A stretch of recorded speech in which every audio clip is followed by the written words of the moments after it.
ఇటీవల ముఖ్యమంత్రి చంద్రబాబు నాయుడు పార్టీ నాయకుల సమావేశంలో క్రమశిక్షణా ఉల్లంఘనపై ఘాటుగా స్పందించారు. కొత్తగా ఎన్నికైన ఎమ్మెల్యేలతోనే సమస్య వస్తోందని, పాతవాళ్లు నిబంధనలకు అనుగుణంగా వ్యవహరిస్తున్నారని అన్నారు. అలాగే ఇప్పటి వరకు 35 మంది ఎమ్మెల్యేలను పిలిపించుకుని గట్టిగా వార్నింగ్ ఇచ్చానని చెప్పారు. 1-2 సార్లు చెప్పి చూస్తానని, మార్పు రాకపోతే కఠిన చర్యలు తప్పవని స్ట్రాంగ్ వార్నింగ్ ఇచ్చారు. అసెంబ్లీ నియోజకవర్గాల వారీగా వివిధ మార్గాల్లో సీఎం చంద్రబాబు నివేదికలు తెప్పించుకున్నారు. ప్రజల్లో వ్యతిరేకత ఎదుర్కొంటున్న ఎమ్మెల్యేలు, మంత్రుల్ని పిలిపించుకుని వారిపై అవినీతి, దోపిడీకి సంబంధించిన నివేదిక అందజేసి సీరియస్గా క్లాస్ తీసుకుంటున్నారు.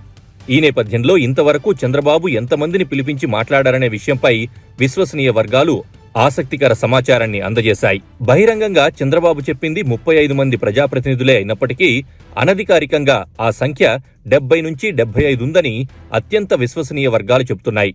అయితే సీఎం బాబు వాస్తవాల్ని బహిరంగంగా చెబితే జనంలోకి నెగిటివ్ సంకేతాలు వెళ్తాయనే ఉద్దేశంతో జాగ్రత్తలు తీసుకున్నారని విశ్వసనీయ వర్గాలు చెబుతున్నమాట.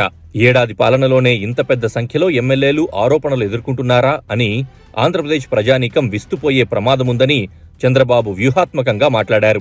చంద్రబాబు ఆగ్రహానికి గురైన వారిలో ఒంగోలు, మార్కాపురం, తిరువూరు, ఆళ్లగడ్డ, అనంతపురం, పొన్నూరు తదితర నియోజకవర్గాల ఎమ్మెల్యేలు ఉన్నట్లు విశ్వసనీయ వర్గాలు చెబుతున్నాయి.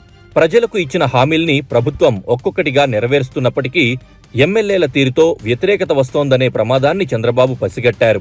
అయితే చంద్రబాబు పిలిచి స్ట్రాంగ్ వార్నింగ్ ఇవ్వడంతో వాళ్లలో మార్పు వస్తుందా, లేక ఎటూ మనకు టికెట్ దక్కే అవకాశం లేదనే నిర్ణయానికి వచ్చి మరింత రెచ్చిపోతారా అనే అంతర్మదనం టీడీపీలో లేకపోలేదు.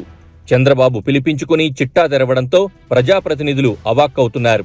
తమ గురించి సీఎం బాబుకు అంతా తెలిసిపోయిందని, ఇకపై ఏమవుతుందో అనే భయాందోళనతో మరిన్ని తప్పులు చేస్తారనే అభిప్రాయంతో టీడీపీ నాయకులున్నారు. రానున్న రోజుల్లో ఏమవుతుందో చూడాలి.